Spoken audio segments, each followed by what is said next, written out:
Washington pensait avoir présenté une simple demande diplomatique. Pourtant, la réponse venue d'Alger a immédiatement changé le ton des négociations. En quelques instants, ce qui semblait être une discussion stratégique classique s'est transformé en un face-à-face politique inattendu, laissant plusieurs capitales observer la situation avec étonnement. La surprise ne résidait pas seulement dans la demande américaine, mais surtout dans la manière dont le président Tebboune a choisi d'y répondre, comme si cette décision ne concernait pas uniquement une négociation précise, mais l'équilibre même des relations entre les deux pays. Comment un refus peut-il devenir une position de force sur l'échiquier international ?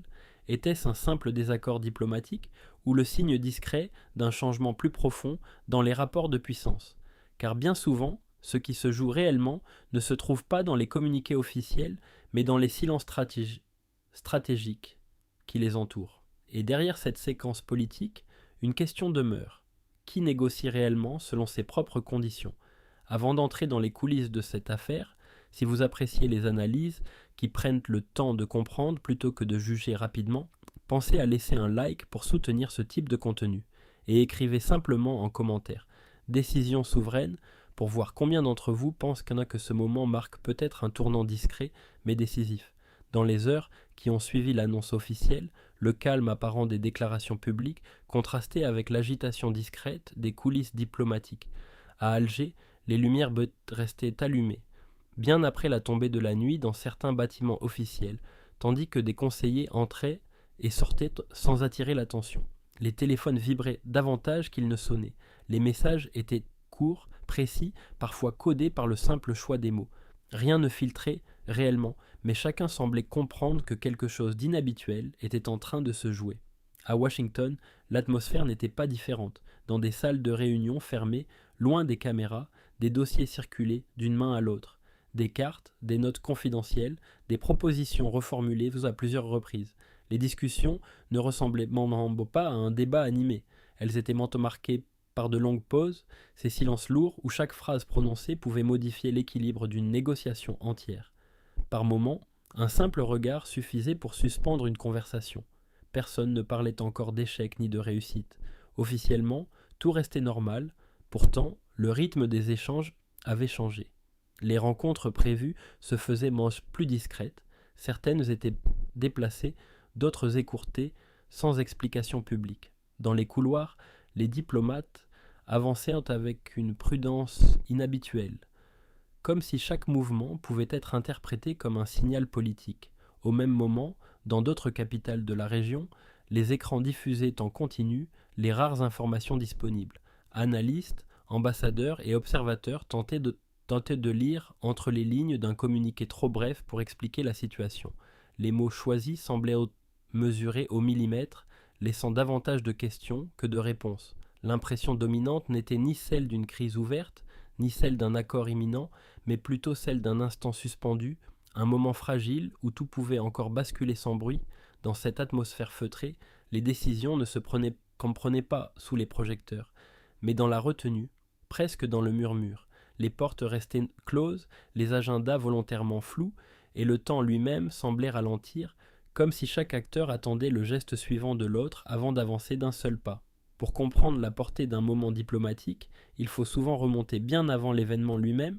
Les relations entre l'Algérie et les États-Unis n'ont jamais suivi une ligne droite. Elles ont évolué par phases successives, alternant rapprochements prudents et périodes de distance stratégique. Dès les premières années suivant l'indépendance, Alger cherchait à affirmer une voix souveraine sur la scène internationale, tandis que Washington observait avec attention un pays devenu rapidement influent dans les équilibres du monde non alignés. Cette relation n'était ni une alliance classique, ni une opposition frontale, mais plutôt un dialogue intermittent façonné par les contextes géopolitiques du moment. Au fil des décennies, certains épisodes ont montré que les deux capitales savaient coopérer lorsque leurs intérêts convergeaient. La médiation algérienne lors de crises internationales, notamment dans les années 1970, avait déjà installé l'image d'un acteur capable de dialoguer avec des camps opposés. Plus tard, avec la fin de la guerre froide, les priorités ont changé. La sécurité régionale, la lutte contre le terrorisme et la stabilité du Sahel ont progressivement redéfini les échanges entre Alger et Washington. Chaque période semblait ouvrir une nouvelle page sans jamais effacer complètement la précédente. Les cycles diplomatiques ont souvent suivi une logique presque prévisible, une phase de prudence, suivie d'un rapprochement pragmatique, puis d'un rééquilibrage lorsque les intérêts divergeaient. À certains moments, l'énergie et les ressources naturelles ont occupé le centre des discussions, à d'autres, ce sont les enjeux sécuritaires qui ont rapproché les positions. Pourtant, malgré ces variations, un élément revenait régulièrement, la volonté des deux États de préserver un canal de dialogue, même lorsque les désaccords devenaient point visibles. Plusieurs précédents montrent que les négociations entre Alger et Washington ont rarement produit des résultats immédiats. Les décisions importantes ont souvent émergé lentement, après des périodes d'observation mutuelle, où chaque partie testait les limites de l'autre sans rompre le contact. Cette méthode, faite de patience et de signaux indirects, a contribué à construire une relation particulière, moins spectaculaire que certaines alliances internationales, mais durable dans le temps. Ainsi, chaque épisode diplomatique semble s'inscrire dans une continuité plus large, comme si les échanges actuels n'étaient qu'une nouvelle variation d'un dialogue ancien, façonné par l'histoire, les équilibres régionaux et une compréhension progressive des rapports de force. Dans cette perspective, les événements récents apparaissent moins comme une rupture soudaine que comme un moment supplémentaire dans un cycle déjà observé à plusieurs reprises, où les positions se redéfinissent sans jamais effacer totalement le passé. Mais au-delà des déclarations officielles et des lectures immédiates, une série de questions commence à s'imposer, presque naturellement, lorsque deux États s'assoient à la table des négociations qui mènent réellement le jeu. Est-ce celui qui formule la demande, convaincu de son poids international, ou celui qui possède la capacité rare de dire non sans rompre le dialogue? Dans un monde diplomatique où chaque mot est calculé, le silence peut-il devenir une stratégie plus puissante qu'un accord signé trop rapidement? Et si la véritable négociation ne se déroulait pas seulement dans les réunions visibles, mais dans la perception que chaque camp cherche à imposer à l'autre? Qui tente d'influencer le rythme des discussions, celui qui presse pour obtenir une réponse ou celui qui choisit d'attendre, laissant le temps créer une nouvelle dynamique? Peut-on parler de rapport de force lorsque les intérêts sont mutuels? Ou s'agit-il plutôt d'un équilibre fragile où chacun dépend, d'une manière différente, de la stabilité de l'autre? Car au fond, qui dépend réellement de qui? Une puissance mondiale cherchant à consolider sa présence dans une région stratégique dépend-elle davantage d'un partenaire régional stable, ou ce partenaire dépend-il de la reconnaissance internationale que peut offrir une grande puissance?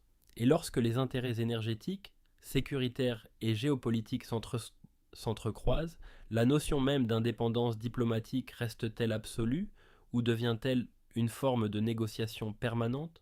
Refuser une proposition, est-ce toujours un risque?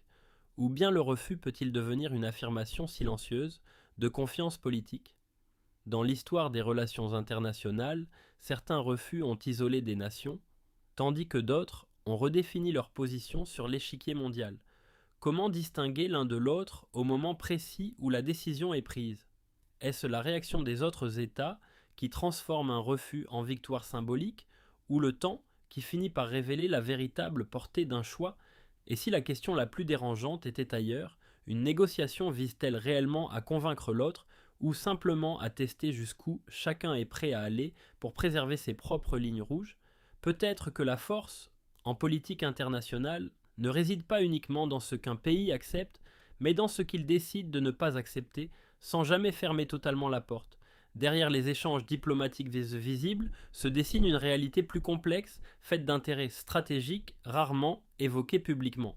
L'énergie constitue l'une des premières clés de lecture, mais pas seulement sous l'angle économique. Dans un contexte international, marqué par l'incertitude des approvisionnements et la compétition énergétique mondiale, certains partenaires deviennent soudainement incontournables. Les discussions autour du gaz, des investissements et de la coopération technologique ne sont jamais isolées. Elles s'inscrivent dans une vision plus large où la sécurité énergétique devient un levier d'influence silencieux. Puis, alors que beaucoup pensaient assister à une impasse diplomatique classique, un élément inattendu commence à circuler dans les cercles politiques et médiatiques. Sans annonce spectaculaire ni conférence solennelle, des informations évoquent un changement discret de position du côté américain. Ce qui semblait être une négociation bloquée prend soudain une direction différente. Certaines demandes formulées par l'Algérie auraient finalement été acceptées par Donald Trump. provoquant une vague de réactions mêlant surprise et incompréhension chez plusieurs observateurs régionaux. Le contraste était frappant. Quelques jours plus tôt, l'idée dominante était celle d'un refus algérien face à une initiative américaine. Désormais, la perception s'inverse progressivement. Et si la séquence n'avait jamais été une rupture, mais une phase nécessaire pour redéfinir les termes mêmes du dialogue, aucun détail complet ne filtre, seulement des indices, des ajustements dans le discours officiel et surtout un changement subtil dans le ton adopté par certains responsables. Ce retournement soulève immédiatement une interrogation plus profonde. Pourquoi accepter une demande après une phase de tension apparente? S'agit-il d'une concession stratégique, d'un compromis discret ou d'une reconnaissance implicite d'un rapport de force différent de celui imaginé au départ? L'absence d'explication claire nourrit encore davantage le mystère, laissant place à des interprétations contradictoires. Dans plusieurs capitales, l'étonnement domine. Certains analystes parlent d'un calcul politique à long terme, d'autres d'une adaptation pragmatique à une réalité régionale devenue impossible à ignorer. Mais ce qui intrigue le plus reste le timing. Pourquoi maintenant et pourquoi de cette manière presque silencieuse? Comme si la véritable décision ne devait pas apparaître comme une victoire pour l'un ou une défaite pour l'autre, mais comme un rééquilibrage que chacun interpréterait différemment. Ainsi, la scène diplomatique change brusquement de perspective.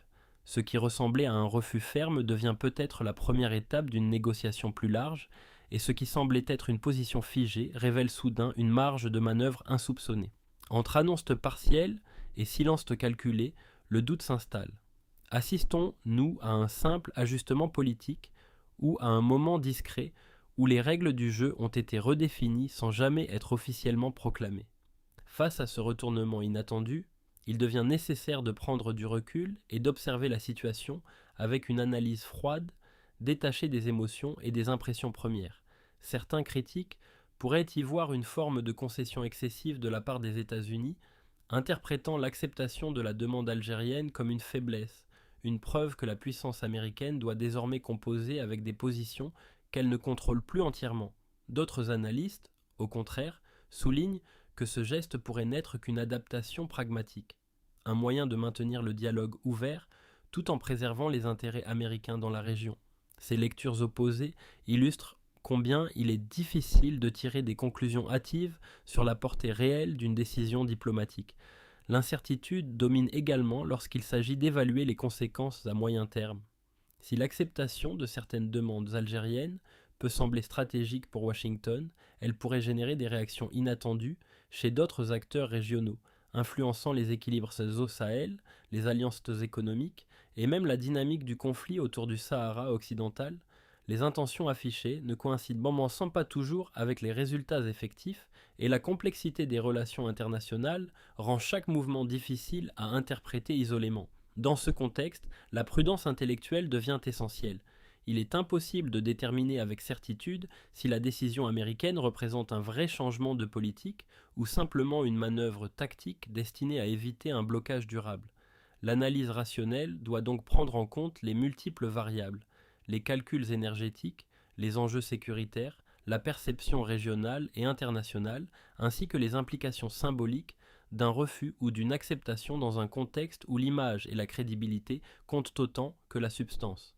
En gardant ce point de vue analytique, le spectateur peut appréhender la situation dans sa globalité, percevoir les tensions sous-jacentes et comprendre que la complexité des relations internationales exige une lecture nuancée.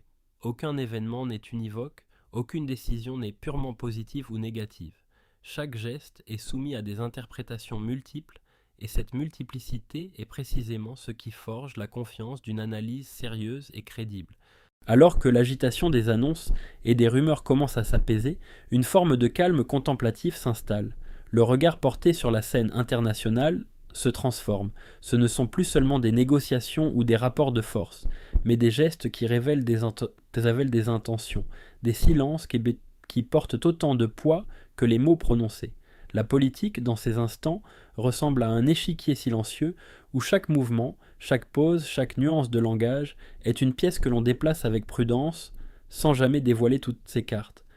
On perçoit alors l'importance de la patience et de l'observation.